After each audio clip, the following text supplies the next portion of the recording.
Hello everyone. तो start करते हैं हमारा आज का टॉपिक।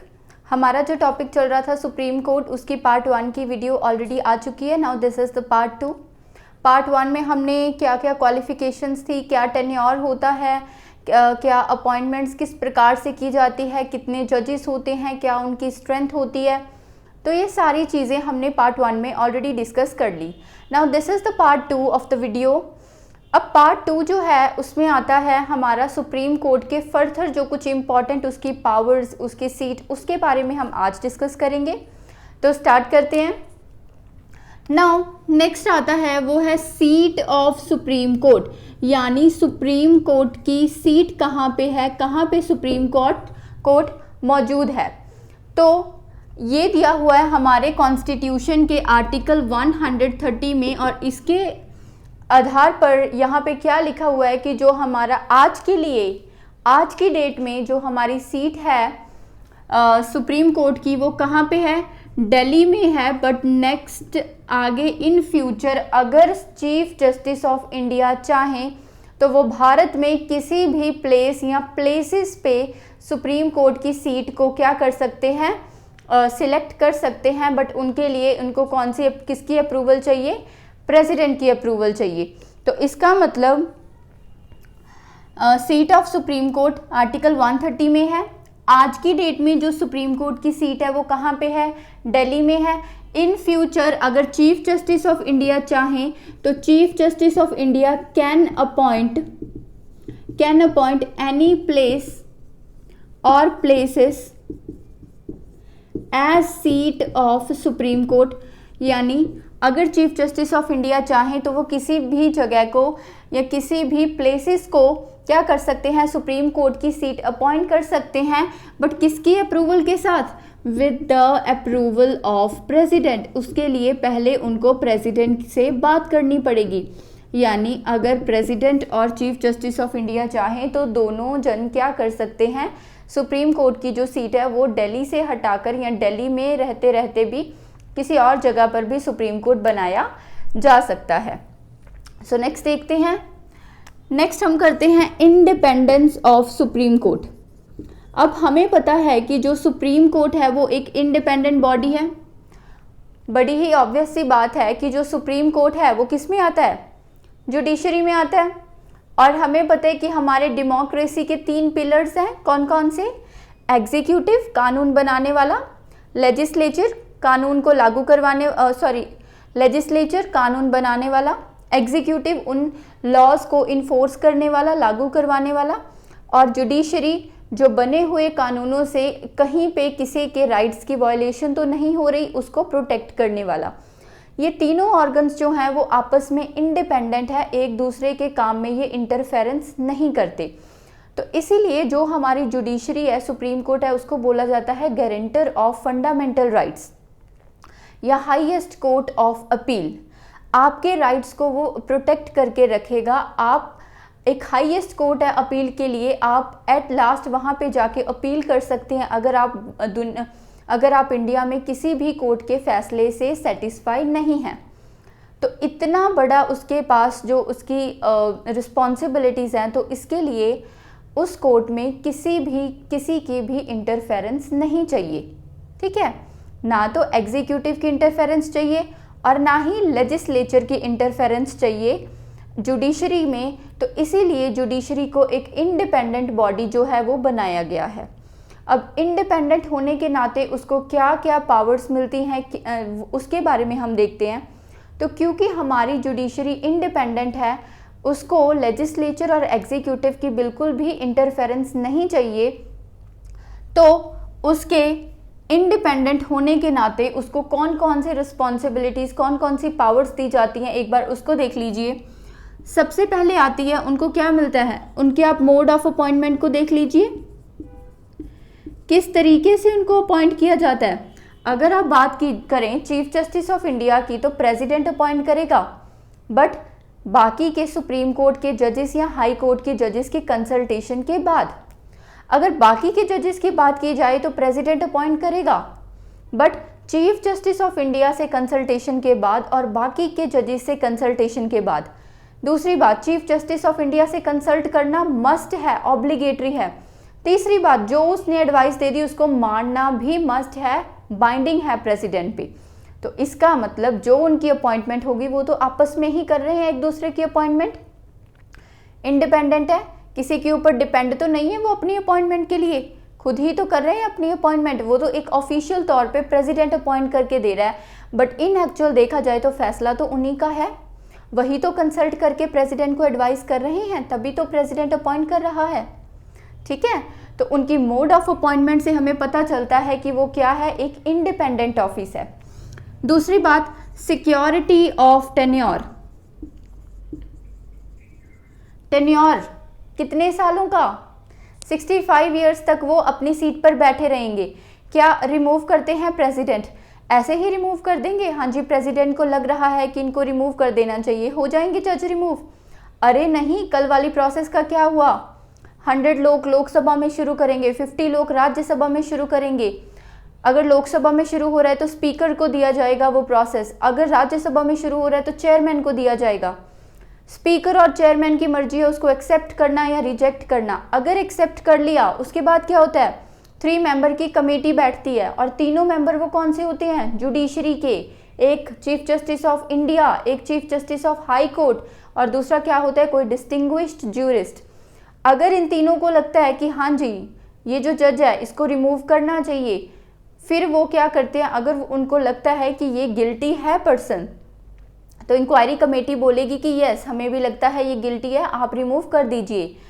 फिर भी रिमूव नहीं होगा, फिर भी लोकसभा में और राज्यसभा में स्पेशल मेजॉरिटी से पास करवाया जाएगा, और फिर प्रेसिडेंट का ऑर्डर आएगा और फिर उसको आप रिमूव करोगे। तो मतलब, और देखा जाए तो आज तक कोई रिमूव भी नहीं हुआ। अच्छा, रिमूव करने की कोशिश की गई थी ई रामास्वामी के लिए, उनको रिमूव करने, जस्टिस रामास्वामी को रिमूव करने की, इम्पीच करने की कोशिश की गई थी, बट उनका भी इम्पीचमेंट डिफीट हो गया था लोकसभा में, क्योंकि ऑब्वियस सी बात है इतनी बड़ी प्रोसेस है तो ऐसे तो नहीं है कि आसानी से वो प्रोसेस फॉलो हो जाएगी और आप रिमूव कर दोगे। ठीक है, अनलेस और अनटिल किसी जज ने बहुत ही बड़ी गलती की हो। तो इसका मतलब ये है कि आप जज को रिमूव तब करोगे जब उसने गलती की हो, मिसबिहेव किया हो या इनकैपेसिटी की हो, तब भी आप उसको सीधे तरीके से रिमूव नहीं कर सकते, एक बड़ी प्रोसेस फॉलो करनी पड़ेगी। यानी एक बात तो बड़े अच्छे से क्लियर है कि ये during the pleasure of president तो ऑफिस में नहीं रहता, जब तक प्रेसिडेंट चाहे तब तक तो ये ऑफिस में नहीं रहता, इसके पास अपने टेन्योर की सिक्योरिटी है, तो इसलिए ये एक इंडिपेंडेंट ऑफिस है। क्यों? क्योंकि इसके पास क्या है, सिक्योरिटी ऑफ टेन्योर है। आगे देखिए, नेक्स्ट, जितने भी इसके एक्सपेंसेस होते हैं, जो भी होता है वो क्या होता है, charged on consolidated fund of India.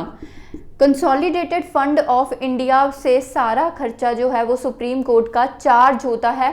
Parliament में बार बार इसके ऊपर वोटिंग नहीं होती कि कितना खर्चा सुप्रीम कोर्ट को दिया जाए, कितना ना दिया जाए, कम कर दे, ज़्यादा कर दे। नो, इनके जब भी इनका समय आ जाएगा तो इनका जो खर्चा होगा वो automatically consolidated fund of India से सुप्रीम कोर्ट के पास चला जाएगा। तो इसके जो एक्सपेंसेस होते हैं वो क्या होते हैं, चार्ज होते हैं on the consolidated fund of India. Next देखिए, कंडक्ट ऑफ जजेस cannot be discussed. Conduct of जजेस cannot be discussed, very important. तो पार्लियामेंट में या किसी भी स्टेट लेजिस्लेचर में कभी भी सुप्रीम कोर्ट के जजेस की, या फिर आप सुप्रीम कोर्ट के जजेस की बात कीजिए, सुप्रीम कोर्ट के जजेस की ना तो पार्लियामेंट में और ना ही स्टेट लेजिस्लेचर में किसी भी तरह की कोई भी बात की जाएगी अनलेस और अनटिल किसी जज को रिमूव करने की प्रोसेस चल रही हो। ठीक है, कोई एक्स नाम का जज है, उसको रिमूव करना है, तब तो पता ही है लोकसभा में भी पास करना है और राज्यसभा में भी पास करना है, तब तो बातचीत होगी उनके बारे में कि ऐसी ये गलती उन्होंने की है, तभी हमें उनको रिमूव करना चाहिए। बट अगर कोई रिमूवल प्रोसेस नहीं चल रहा, नॉर्मल सिटिंग है, पार्लियामेंट ऐसे ही मिली हुई है, या कोई भी स्टेट लेजिस्लेचर की भी नॉर्मल सिटिंग है, तो उस समय पर जजेस के कंडक्ट की, जजेस के बिहेवियर की कोई भी एमपी बात नहीं करेगा और कोई भी एमएलए बात नहीं करेगा। तो इसका मतलब जो कंडक्ट ऑफ जजेस होगा that cannot be discussed in parliament or any state legislature, in parliament or any state legislature, किसी भी स्टेट लेजिस्लेचर में या पार्लियामेंट में उनका जो कंडक्ट होगा उसकी डिस्कशन नहीं की जाएगी। नेक्स्ट देखिए,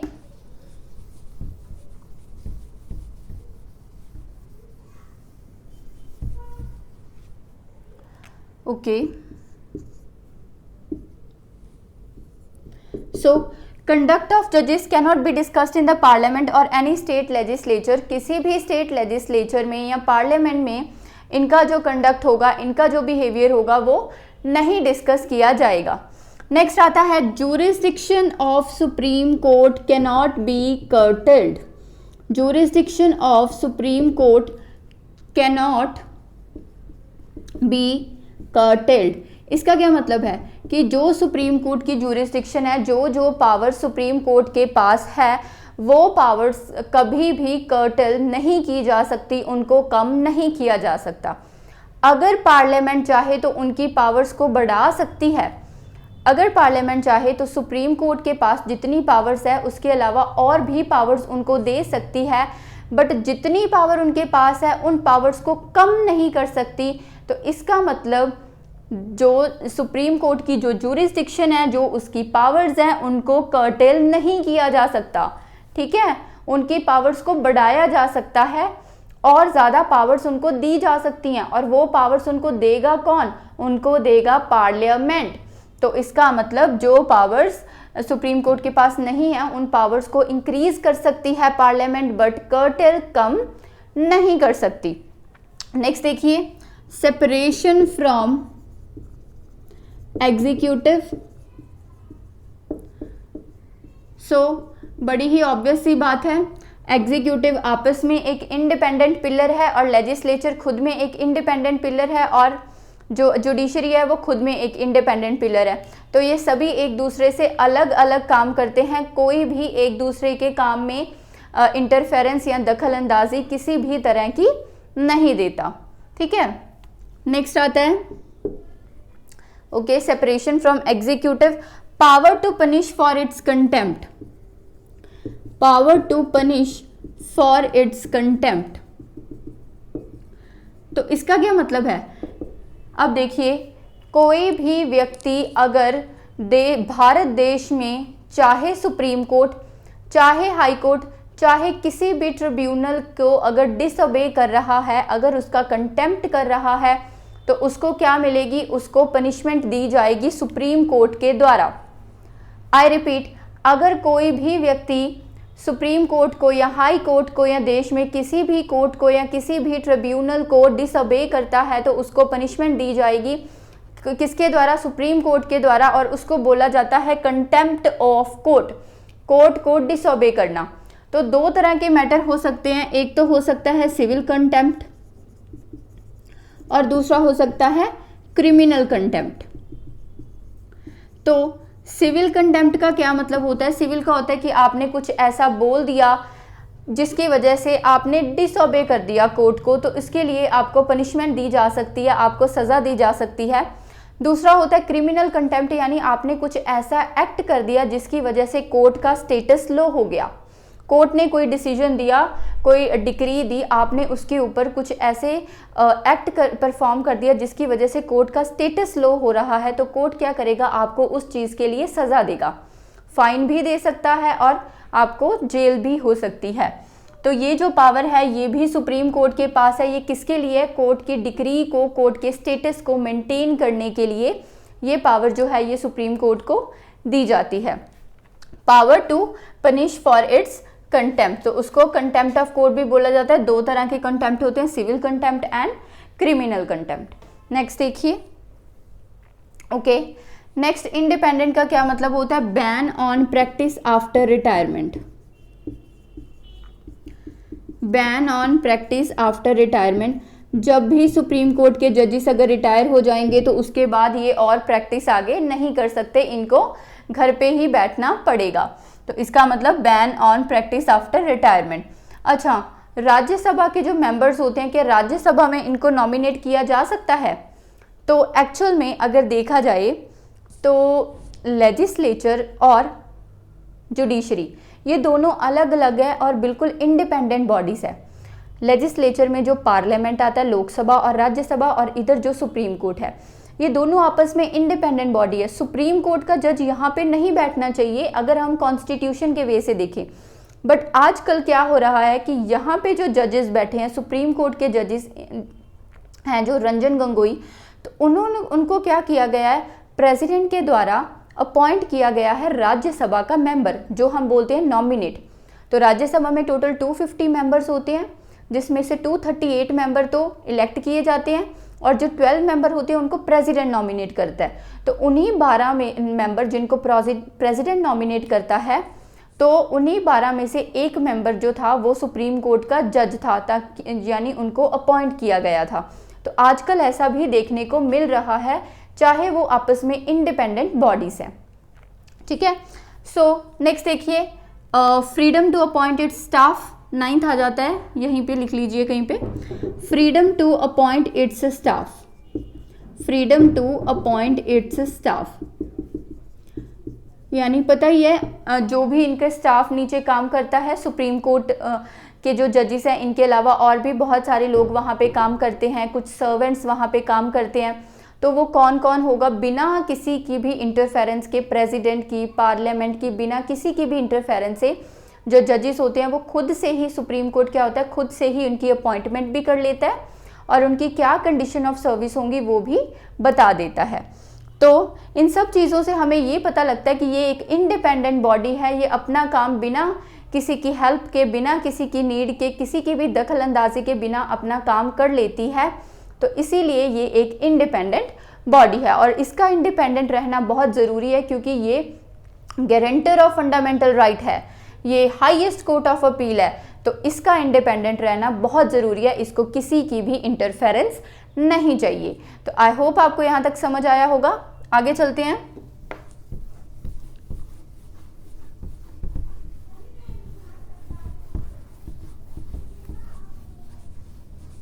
नेक्स्ट हम करते हैं powers of supreme court. Powers और ज्यूरिसडिक्शन ऑफ सुप्रीम कोर्ट, कि जो सुप्रीम कोर्ट है उसके पास कौन कौन सी पावर्स है, कहाँ कहाँ तक उसका ज्यूरिसडिक्शन आता है। तो सबसे पहले आता है ओरिजिनल ज्यूरिसडिक्शन। ओरिजिनल ज्यूरिसडिक्शन का क्या मतलब होता है, इसका मतलब होता है कि वो केसेस जिनके लिए हम सीधा सीधा सुप्रीम कोर्ट जा सकते हैं। हमें पता है कि हमारी जो जुडिशरी है वो इंटीग्रेटेड जुडिशरी है, सेंटर के लेवल पे, स्टेट के लेवल पे, देन डिस्ट्रिक्ट के लेवल पे। तो इसका मतलब पहले अगर आप डिस्ट्रिक्ट कोर्ट के पास जाओगे, वहाँ पे आप सेटिस्फाइड नहीं हो, तब आप हाई कोर्ट के पास जाओगे, अगर वहाँ पे भी सेटिस्फाइड नहीं हो तब आप सुप्रीम कोर्ट के पास जाओगे, यानी आप सीधा सुप्रीम कोर्ट के पास नहीं जा सकते। बट कई ऐसे मैटर होते हैं जिसके वजह से आप सीधा ही सुप्रीम कोर्ट के पास जा सकते हो और उसको बोला जाता है सुप्रीम कोर्ट का ओरिजिनल ज्यूरिसडिक्शन, यानी जिसके तहत कोई व्यक्ति, कोई एग्रीव्ड सिटीजन सीधा सुप्रीम कोर्ट के पास आए, उसको बाकी कोर्ट्स के पास, बाकी लेवल्स पे जाने की ज़रूरत ना पड़े, तो वो होता है ओरिजिनल ज्यूरिसडिक्शन। और किस केस में ऐसा हो सकता है, तो वो हो सकता है अगर फेडरेशन की यूनिट के बीच में कोई भी डिस्प्यूट आता है, यानी in case of dispute between units of federation, यानी जो हमारी फेडरेशन होती है उसकी अगर यूनिट्स के बीच में कोई भी डिस्प्यूट आता है। फेडरेशन क्या है, भारत एक फेडरेशन है, ठीक है, तो उसके यूनिट क्या है, हमारी स्टेट्स। तो किस किस में अगर डिस्प्यूट आता है, मान लीजिए एक साइड पे सेंटर है और दूसरी साइड पे स्टेट है या स्टेट्स हैं, टू और मोर स्टेट्स हैं, ठीक है। तो अगर इनके बीच में कोई डिस्प्यूट आता है, दूसरी बात एक साइड पे मान लो सेंटर है प्लस उसके साथ कोई स्टेट है या स्टेट्स है, और दूसरी साइड दूसरी कोई स्टेट है या और कोई स्टेट्स है, इनके बीच में अगर कोई डिस्प्यूट है, और तीसरी बात मान लीजिए इधर भी स्टेट है और इधर भी स्टेट है। तो अगर मान लीजिए किसी सेंटर या स्टेट के बीच में कोई डिस्प्यूट आता है, या एक साइड पे सेंटर और कोई स्टेट और दूसरी साइड पे कोई और स्टेट है, उनके बीच में डिस्प्यूट है, या मान लीजिए दो स्टेट्स के बीच में ही डिस्प्यूट है। तो अगर ऐसा कोई डिस्प्यूट आता है तो वो सीधा सीधा मामला किसके पास जाएगा, सुप्रीम कोर्ट के पास जाएगा। और ये एक्सक्लूसिव ओरिजिनल ज्यूरिसडिक्शन है, यहाँ पे exclusive original jurisdiction. Exclusive original jurisdiction का मतलब क्या है कि ये मामला सिर्फ और सिर्फ सुप्रीम कोर्ट के पास जाएगा, उसके अलावा किसी के पास नहीं जाएगा। ओरिजिनल ज्यूरिसडिक्शन का मतलब है कि आपको लेवल्स पार नहीं करने पड़ेंगे, आप सीधा अपना केस लेके सुप्रीम कोर्ट के पास जाइए, ये होता है ओरिजिनल ज्यूरिसडिक्शन। एक्सक्लूसिव का क्या मतलब होता है कि आप सिर्फ सुप्रीम कोर्ट के पास जाओगे, आप हाई कोर्ट के पास जा ही नहीं सकते, आप डिस्ट्रिक्ट कोर्ट के पास जा ही नहीं सकते। आप अपना जो केस है वो लेके सिर्फ और सिर्फ सुप्रीम कोर्ट के पास जाएंगे, तो आपके पास ये एक्सक्लूसिव ओरिजिनल ज्यूरिसडिक्शन है। अब इसमें भी कुछ मैटर्स आते हैं जो नहीं इसमें आते।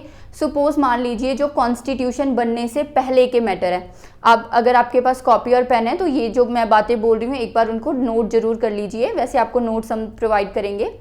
तो अगर मान लीजिए कॉन्स्टिट्यूशन बनने से जो पहले के कुछ केसेस थे वो इसमें नहीं आता, ठीक है।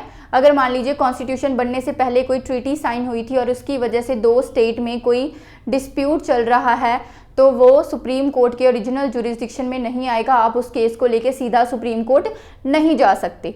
दूसरी बात, कुछ ऐसे केसेस जो फाइनेंस कमीशन से रिलेटेड हो, मान लो दो स्टेट के बीच में डिस्प्यूट है टैक्स को लेकर, या सेंटर और स्टेट के बीच में डिस्प्यूट है टैक्स को लेकर, तो उसके लिए भी आप सीधा सुप्रीम कोर्ट नहीं जाओगे, वो सीधा डिस्प्यूट है वो फाइनेंस कमीशन ही आपका निपटा देगा। इसके अलावा मान लीजिए कोई पेंशन वगैरह का डिस्प्यूट है, या दो स्टेट्स के बीच में जब कोई ट्रीटी साइन हुई थी तो वहाँ पे लिखा हुआ था कि अगर कल को हमारे बीच में डिस्प्यूट आएगा तो हम सुप्रीम कोर्ट नहीं जाएंगे, और उसी के तहत आपके बीच में डिस्प्यूट आ गया तो अब आप सुप्रीम कोर्ट नहीं जा सकते क्योंकि आपने उस ट्रीटी में मेंशन किया हुआ है कि हम सुप्रीम कोर्ट नहीं जाएंगे।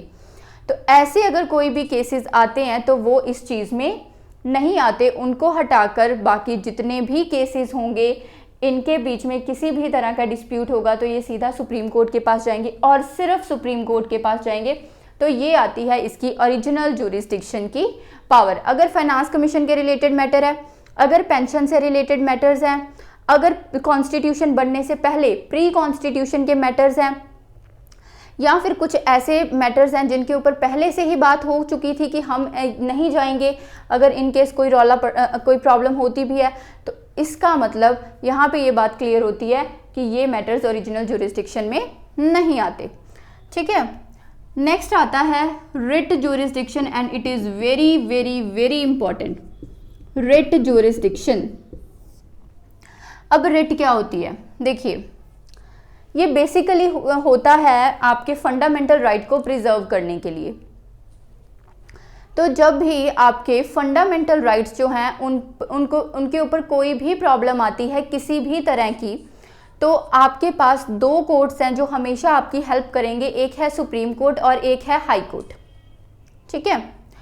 तो सुप्रीम कोर्ट, अगर आपका राइट वायलेट हुआ है, फंडामेंटल राइट वायलेट हुए, तो आप सुप्रीम कोर्ट भी जा सकते हो और आप हाई कोर्ट भी जा सकते हो। अगर आपको सुप्रीम कोर्ट जाओगे तो वहाँ पे यूज़ हो रहा है आर्टिकल 32, अगर आप हाई कोर्ट जा रहे हो तो वहाँ पे हो रहा है आर्टिकल 226। तो इसका मतलब जब आपका फंडामेंटल राइट वायलेट होता है तो आप सुप्रीम कोर्ट भी जा सकते हो, हाई कोर्ट भी जा सकते हो। तो इसका मतलब आप सीधा सीधा सुप्रीम कोर्ट जा सकते हो, ठीक है। तो इसका मतलब ये भी आपकी क्या हुई, सुप्रीम कोर्ट की ओरिजिनल ज्यूरिसडिक्शन हुई। आपका राइट वायलेट हुआ और आप सीधा क्या करोगे, सुप्रीम कोर्ट चले जाओगे, ओरिजिनल ज्यूरिसडिक्शन हुई। बट क्या आप सिर्फ ही हाई कोर्ट सुप्रीम कोर्ट जा सकते हो, कहीं और नहीं जा सकते? बिल्कुल, हाई कोर्ट हम जा सकते हैं। तो इसका मतलब ये एक्सक्लूसिव नहीं है, नॉट एक्सक्लूसिव, एक्सक्लूसिव नहीं है ये, आप हाई कोर्ट भी जा सकते हो। और वैसे भी अगर आप रिट ज्यूरिसडिक्शन की बात करो तो अगर आप सुप्रीम कोर्ट में जाते हो और वहाँ पे बोलते हो कि मेरा ये राइट वायलेट हुआ है, तो सुप्रीम कोर्ट क्या करेगा, रिट्स इशू करेगा आपके राइट्स को बचाने के लिए।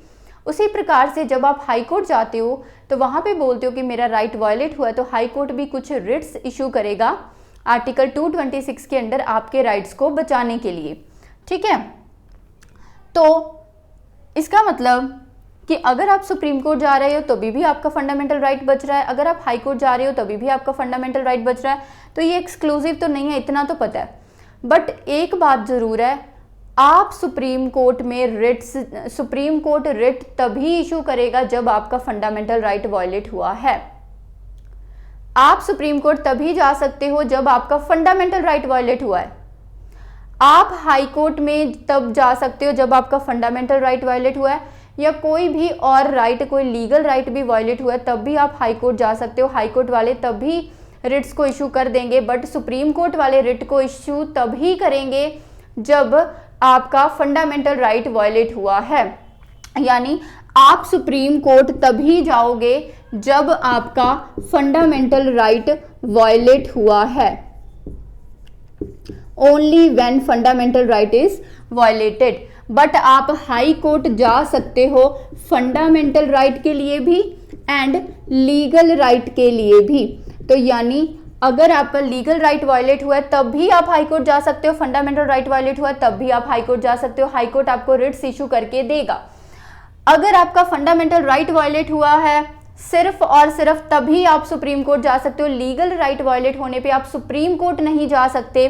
तो इतनी बात तो क्लियर है कि जो रिट ज्यूरिसडिक्शन है of high court is wider than supreme court, wider than supreme court. क्यों? क्योंकि अगर आपके फंडामेंटल राइट के साथ साथ लीगल राइट भी वायलेट हुई है, हाई कोर्ट आपको तब भी रिट्स इशू करके देगा, तो उसका रिट ज्यूरिसडिक्शन बड़ा है। बट सुप्रीम कोर्ट आपको रिट्स तभी इशू करेगा जब आपके फंडामेंटल राइट वायलेट हुए हैं। अगर आपके फंडामेंटल राइट वायलेट हुए तभी आप सिर्फ सुप्रीम कोर्ट जा सकते हो। लीगल राइट के लिए आप सुप्रीम कोर्ट नहीं जा सकते। हाई कोर्ट सुन लेगा आपकी, बट सुप्रीम कोर्ट नहीं सुनेगा। सुप्रीम कोर्ट तो सिर्फ फंडामेंटल राइट की ही सुनेगा। तो इसका मतलब जो रिट ज्यूरिसडिक्शन होगा हाई कोर्ट का वो वाइडर होता है सुप्रीम कोर्ट से। अब कौन कौन सी रिट्स इशू की जाती हैं उसको हम देखते हैं। उससे पहले आप इसका स्क्रीनशॉट ले लीजिए।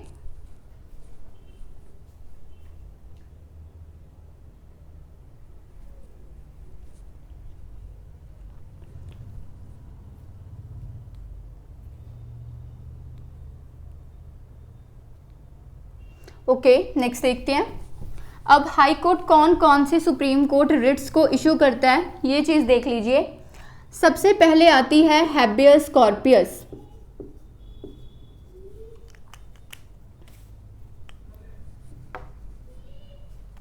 सबसे पहले आती है हैबियस कॉर्पस।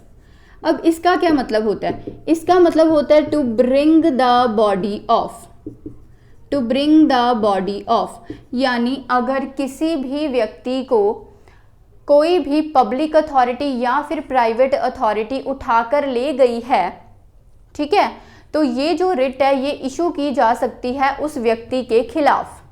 मान लीजिए आपका कोई फ्रेंड है और उसको पुलिस ने उठा लिया, डिटेन कर लिया उसको। आप सुप्रीम कोर्ट के पास जाएंगे, आप बोलेंगे कि मेरा फ्रेंड था, उसको पुलिस उठा के ले गई है, कोई प्रूफ उन्होंने दिया नहीं, कुछ उन्होंने बताया नहीं कि क्यों उठाया है, और इतना समय हो चुका है उन्होंने बताया भी नहीं कि वो कहाँ पे है। तो सुप्रीम कोर्ट क्या करेगी? हैबियस कॉर्पस की रिट इशू करेगी उन पुलिस ऑफिसर के अगेंस्ट, और उनको बोलेगी कि जो पर्सन आपने उठाया है, जो इनका फ्रेंड आपने उठाया है, उनको यहाँ पे लेके आओ, उनको उनकी कोर्ट में पेशी होनी चाहिए, उनको कोर्ट में अभी पेश किया जाए, ठीक है। तो वो होती है हैबियस कॉर्पस की रिट। हैबियस कॉर्पस की रिट का मतलब होता है to bring the body of. किसकी बॉडी को वापस लेके आओ? Person who is illegally attend, illegally detained. जिस पर्सन का डिटेंशन, जिस पर्सन को आपने इलीगल तरीके से जेल में उठाकर डाल दिया है, उस पर्सन को कोर्ट में लेके आओ। और ये जो ये जो रिट है ये किसके अगेंस्ट इशू की जाती है? पब्लिक अथॉरिटी के ऊपर भी की जा सकती है और प्राइवेट अथॉरिटी के ऊपर भी। अगर कोई प्राइवेट मेंबर भी किसी को ऐसे ही उठाकर ले जाएगा तो वहाँ पे भी ये रिट जो है वो इशू की जाती है कि बताइए आपने इस व्यक्ति को क्यों उठाया, क्या रीज़न था आपका। नेक्स्ट जो रिट होती है वो होती है मैंडामस। मैंडामस का क्या मतलब होता है? इसका मतलब होता है वी कमांड। यानी यहाँ पे कमांड किया जाता है किसके द्वारा? हायर कोर्ट के द्वारा किसी भी लोअर कोर्ट को या किसी भी पब्लिक अथॉरिटी को कि आप अपना जो काम है वो अच्छे तरीके से कीजिए। तो इसका क्या मतलब होता है, वी कमांड। यहाँ पे जो हायर कोर्ट होता है, अच्छा जब हम ये फंडामेंटल राइट्स करेंगे तब हम रिट्स को बहुत ही अच्छे तरीके से और भी ज़्यादा डिटेल में करेंगे। तो ये जो मैंडामस होती है इसका मतलब होता है वी कमांड, यानी कि जब हायर कोर्ट किसी भी लोअर कोर्ट को या किसी भी ट्रिब्यूनल को या किसी भी पब्लिक अथॉरिटी को ये बोलता है कि आप अपनी ड्यूटीज़ अच्छे तरीके से परफॉर्म कीजिए, तो उसके लिए मैंडामस जो है रिट वो इशू की जाती है। ठीक है, ये किसके अगेंस्ट नहीं की जा सकती, आप गवर्नर को नहीं बोल सकते कि अपना काम अच्छे से करो, आप प्रेसिडेंट को नहीं बोल सकते कि आप अपना काम अच्छे से करो, आप किसी प्राइवेट कंपनी को नहीं बोल सकते कि आप अपना काम अच्छे से करो। क्यों करें, वो उनकी मर्जी, जब उनका मन करेगा करेंगे, जब नहीं करेगा तो नहीं करेंगे। आप उनको धक्के से उनका काम नहीं करवा सकते।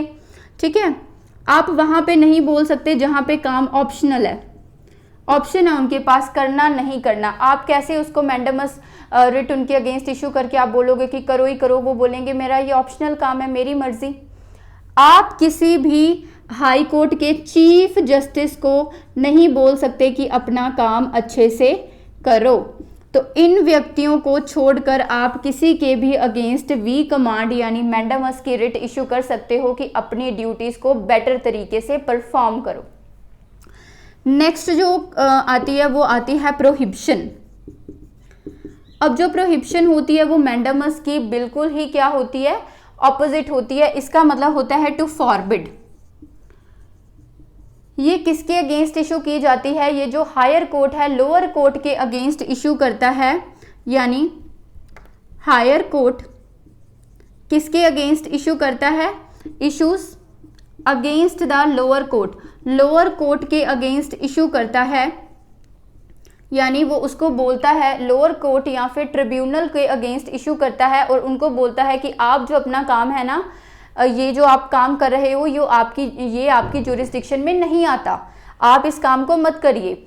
हाई कोर्ट को बोलेगा कि जो ये केस आपने पकड़ा हुआ है ये आपकी जुरिस्डिक्शन में नहीं आता, ये आपकी पावर में नहीं आता, आप इसकी सुनवाई नहीं करोगे। तो इसलिए उसको बोला जाता है कि आप ये काम मत करो, उनको उस काम को से रोकना, यानी टू फॉरबिड कि आप ये काम मत करो। उसके लिए ये जो रिट इशू की जाती है उसको बोला जाता है प्रोहिबिशन, यानी टू फॉरबिड। ठीक है।